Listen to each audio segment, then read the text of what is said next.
Hello everyone. Before we get to our main topic today, I want to talk very briefly about marathon running.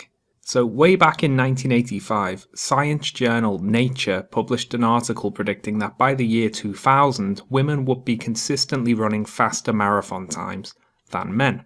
Now, what led them to make this prediction? Well, it was the data they had. They saw that men's marathon times had hit a plateau, and the record time was increasing only very slowly and by very small amounts. The women's record time, on the other hand, was increasing much faster. So by extrapolating out the very slow growth of the men's record time and the relatively fast growth of the women's record time, they predicted that women would catch up to and pass men within a decade or two.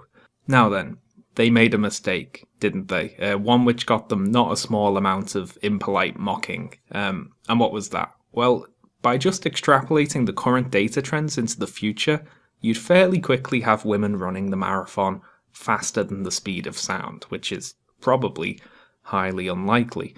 Where Nature went wrong was not considering any other factors which might have an effect on those data trends in the future. For example, women hitting the same plateau as the men did, which is, of course, what happened. Women's times had been increasing quickly because not as many women were participating as men. Women's sports science wasn't as advanced as men's, but as women caught up to the men's times, those trends changed, obviously. So why am I talking about this blunder by a science journal in 1985? Well, I just want to highlight the danger of projecting current short-term data trends decades into the future. For example, will birth rates among poorer immigrant populations remain the same several generations down the line? It's something to think about and keep in mind.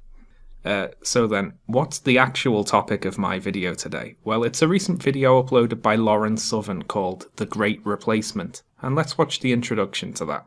Hey everyone! Okay, so today we are going to be talking about a very serious subject, something that I think a lot of people are too afraid to talk about because they're worried about being called a bigot by both the people on the left and the right, surprisingly. So in order to avoid people trying to discredit this video with name-calling of Nazi or propagandists or other such nonsense, it's going to be a very data-based video for the first bit. Yay, data analysis, that's me. I have a little alarm that goes off when someone says data on YouTube. So that intro there had a few of the regular white nationalist rhetorical tricks you see online. Lots of people agree with us. They're all just too afraid to talk about it. You see, they don't want to be called racist. They're scared, but we're going to talk about it because we're brave, aren't we? Us talking about it, yeah. Silly. Lauren also tries to avoid accusations of racist and Nazi by saying, this is a data-based video. I'm going to be talking about statistics. Statistics can't be racist, they're just a bunch of numbers. So by the rhetorical framework I just imposed here, I literally can't be a racist. Well, we'll see about that. So anyway, what is the topic of Lauren's video? So bear with me, because the thing I want to talk about today is the Great Replacement. The Great Replacement is a term coined by French writer Renaud Camus, referring to what he views as the irreversible overthrow of France and its culture by Muslim immigrants from the Middle East and North Africa. The Great Replacement is a very simple concept. You have one people, and in the space of a single generation, you have a different people.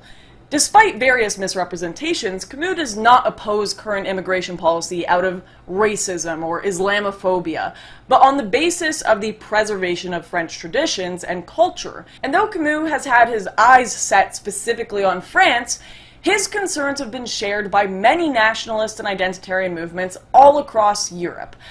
But the real question that comes in now is there any evidence that a great replacement is actually occurring? Or is Camus just another instance of paranoid white panic? Is he just another racist xenophobe who deserves to be convicted of a hate crime in order to pay a €4,000 fine? Yeah, that actually happens in Europe.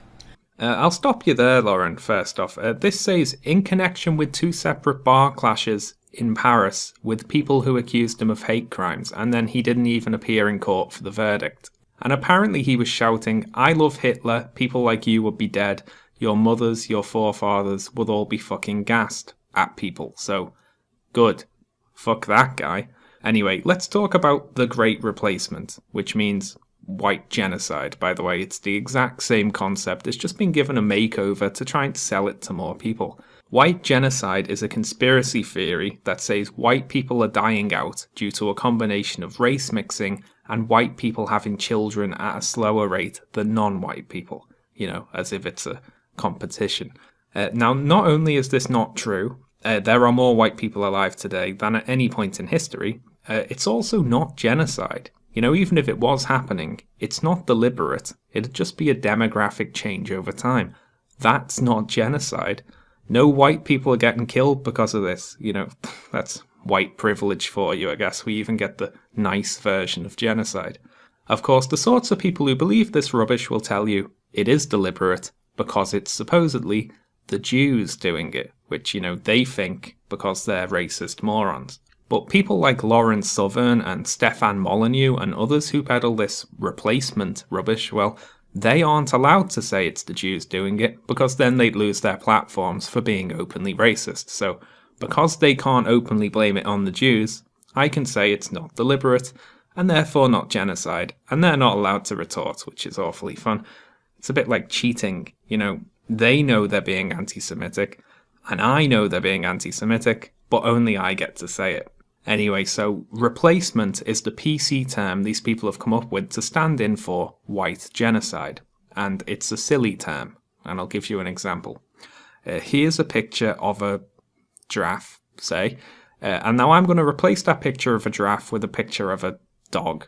Do you see what happened there? I replaced one thing with another thing. That's what replacement means. Now let's try it another way.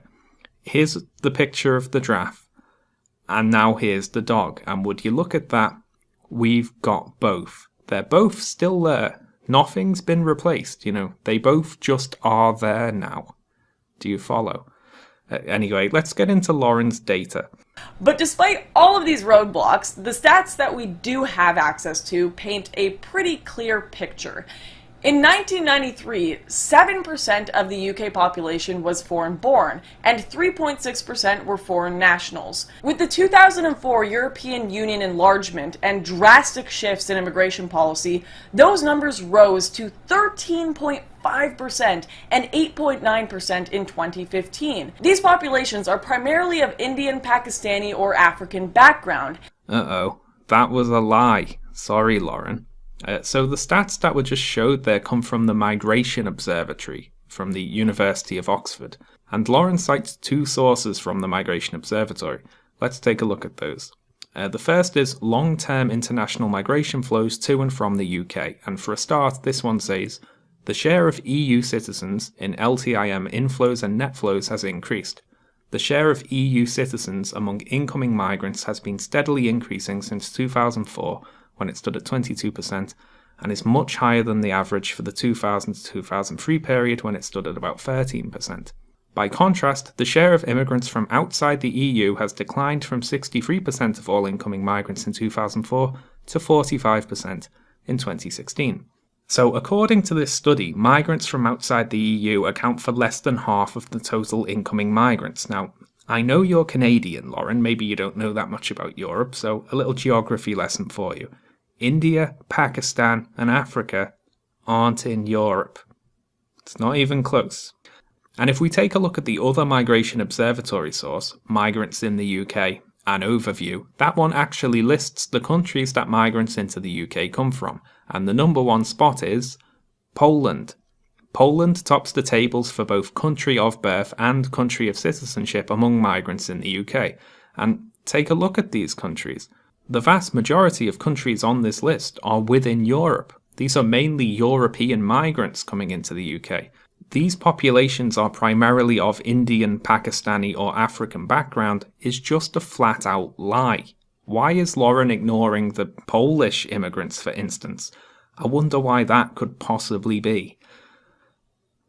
Well, it's because they're white. Obviously. You see, this thumbnail with all the little black figures outnumbering the little white figures, that wouldn't make any sense if she was like, oh yeah, by the way, most of these immigrants are just Europeans moving around the EU, and those Europeans are generally white themselves. It's harder to scaremonger for a racist audience if you actually tell the truth.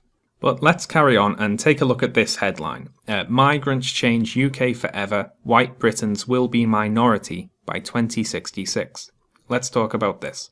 So first off, this headline doesn't mean that white people will be a minority in the UK. It means that self-identified white Britons will be not necessarily a minority, but not the overall statistical majority.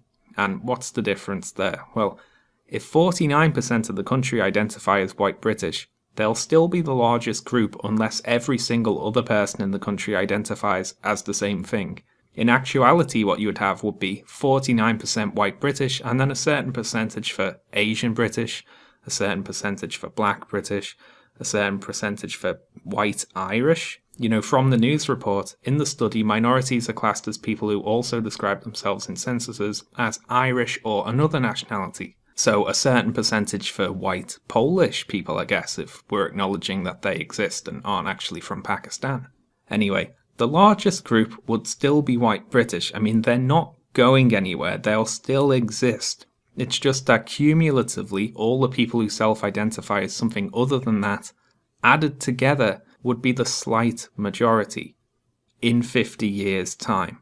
And it doesn't sound so scary when you put it like that, does it? And this is all assuming that the current data trends can be projected 50 years into the future while staying the same. And it might be worthwhile looking at who compiled this data. From the Express, it was Professor David Coleman. Now, who is Professor David Coleman? Well, he is the founder of Migration Watch UK. Hello, Migration Watch UK. It's nice to see you again so soon. And he's also a member of the Galton Institute, formerly known as the Eugenics Society, and there's no prizes for guessing why they had to change the name. It's actually quite funny how little effort you have to put in to get past Lauren's gossamer thin, politically correct veil and see all the weird Nazi shit behind her positions. The first source on her list in her video description is The Great Replacement Part 2, Great Britain, from Defend Europa, written by a chap called William, who handily links his Twitter account @RealWilliam. And let's see some of the things he has to say. I'm still waiting. Nobody can present me with conclusive evidence that gas chambers even existed, let alone that 6 million were gassed. Am I a racist? If racist means against other races who wish to harm my race, then yes, guilty as charged. Capitalism and Bolshevism are two sides of the same international Jewish coin. Adolf Hitler. So, good first source there, Lauren, a self-identified, Hitler-quoting, anti-Semitic, Holocaust-denying racist. I'm sure he's got an unbiased opinion about immigrants. I can't be racist, I'm just quoting statistics. Oh, by the way, my first source is a fucking Nazi. And let's have a look at some of the top comments on Lauren's video, which I screen capped before they started getting deleted. 1488. It's a good start there, very subtle. Here's some truth. Jews were and are to blame for the Great Replacement. And then a bunch of other crap. The Great Replacement is a Jew-orchestrated plan of white genocide. This is happening because of Jews. The Jews hate us. Zionist Jew degeneracy. Etc. And it goes on. Quite the elephant in the room we have here. This is the problem that people like Lauren are going to run into again and again. Their viewer base is just too clueless to play ball. And it's difficult to sanitize white nationalism when you have a bunch of dudes in white hoods behind you ranting about the Jewish question. We're all onto this game by now, Lauren. You're not fooling anyone. Anyway, let's carry on and have a bit of a think about Germany. So Lauren has a few sources about Germany in her video description there. This from Information Liberation.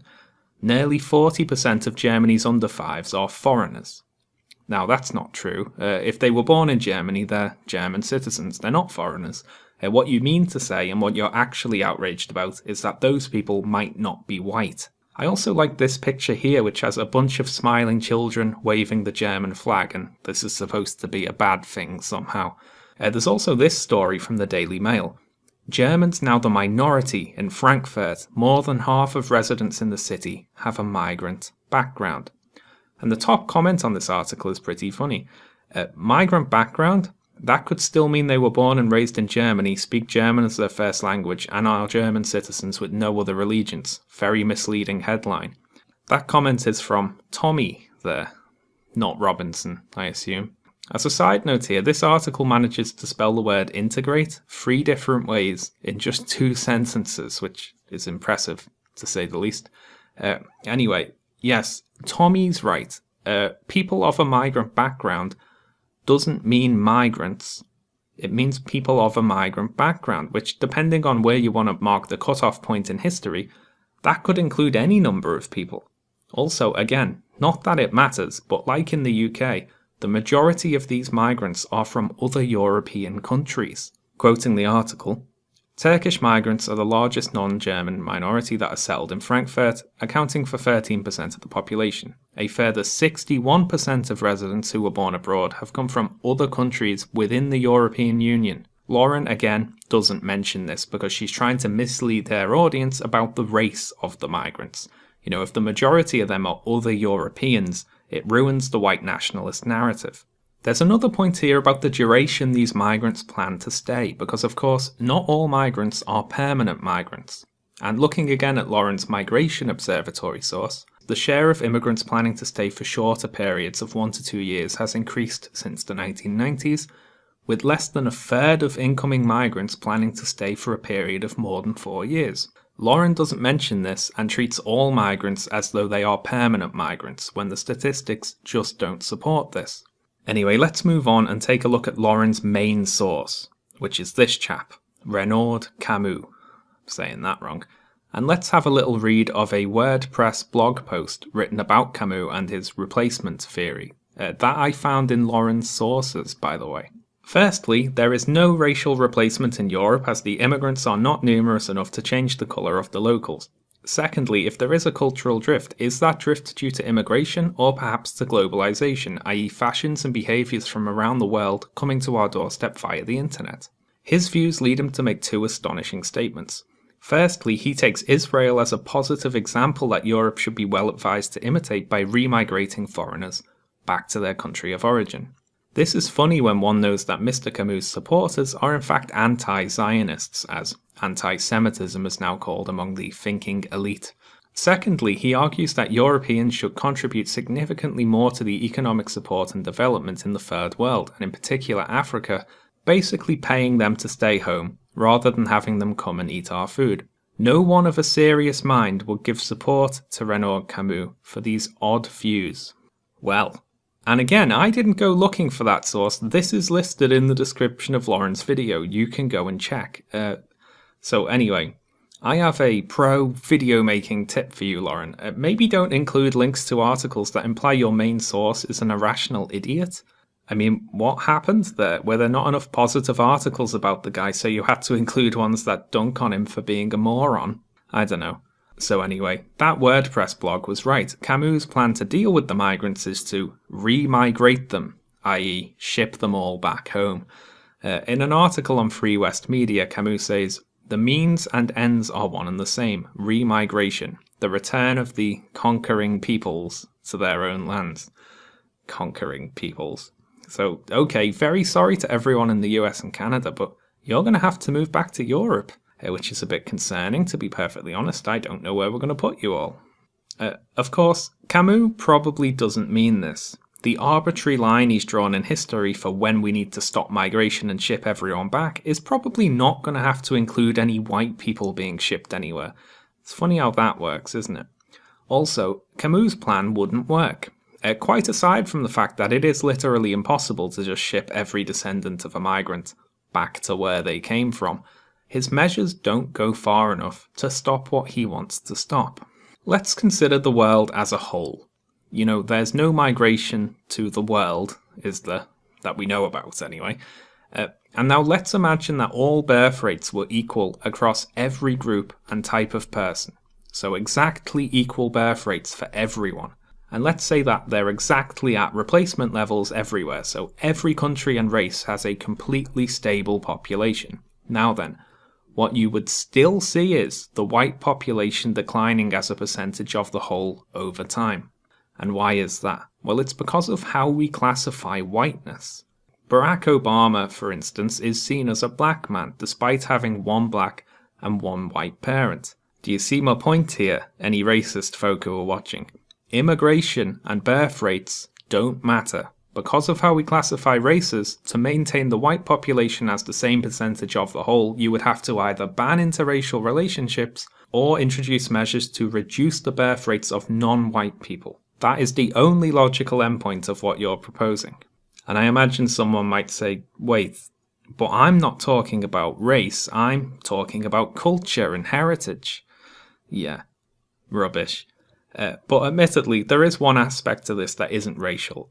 There is also a religious element to consider. Trends in Europe tell the same overall story. As the native European population dies out, migrant and Muslim populations are rapidly growing with higher birth rates and unfettered mass immigration. And with the median age of 32 for Muslims in Europe, 8 years younger than for all Europeans, 5 years younger for the religiously unaffiliated, and 10 years younger for the European Christians, the future of Europe looks pretty halal. Now, sorry, Lauren, again, that's not true. For a start, Camus states the Great Replacement is very simple. You have one people, and in the space of a generation, you have a different people. The space of one generation. So, how fast is the Muslim population in Europe actually growing? Well, according to another link in Lauren's description, by 2050, the population of Europe that is Muslim will be 10%. 10%. So, in 2050, I will be, for example, 62 years old. So when exactly am I supposed to be replaced? You know, you're telling me that if we don't act now, then in 33 years, assuming current data trends hold, remember, we'll still outnumber Muslims 9-1. You know, excuse me if I don't throw myself out the window in panic here, Lauren. The future of Europe looks pretty halal actually means that in several decades, they will just about be 10% of the population. And I can extrapolate data trends into the future too, as it turns out. The Muslim population of Europe as a percentage of the whole has been increasing by about 1% per decade. So for a clear majority, after they hit 10% in 2050, we'll just have to wait for around 40 decades, which is 400 years. So act now, people of Europe, or in the year 2500, we're really going to be in trouble. We'll have hover mosques or something. Muslims flying around in little Jetsons cars. Anyway. So let's talk about how this happened. One of the biggest things that we can attribute to the cause of the Great Replacement is Western ethno-masochism. Basically, white people hate themselves, and if you look at groups like Antifa or even just your average college student or state broadcasters, many white people feel that replacing themselves will relieve guilt of past crimes. So unlike almost every other culture in the world that wants to preserve itself and remain homogenous, Europeans actively invite the destruction of their tradition. So, Lauren says this is happening because white people hate themselves and actively want their countries to be destroyed. And it's a clever framing of the argument there. You know, this bad thing is definitely happening, and everyone agrees it is, but some people just want it to happen, you know. Well, speaking as a white man here, Lauren, I don't hate white people. And I don't want my country to be destroyed, but I still disagree with you because I think you're wrong. You've tied culture and national identity to race, and that's bullshit. You don't have to be white to be a British person, or an American person, or a German person, and so on. Insisting that the racial makeups of these countries is something to be concerned about is just incorrect conspiracy theory, racist nonsense. Consider this. In the last century, which of the following actually nearly destroyed Europe? Was it immigrants and people who aren't white? Or was it what Lauren would call a national identitarian movement concerned about minorities changing the culture of their country? Answers on a postcard, thanks.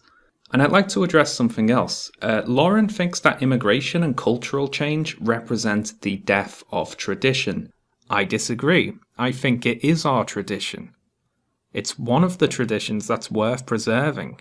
When I think about great things my country has done, the first thing that comes to mind is oppose the Nazis.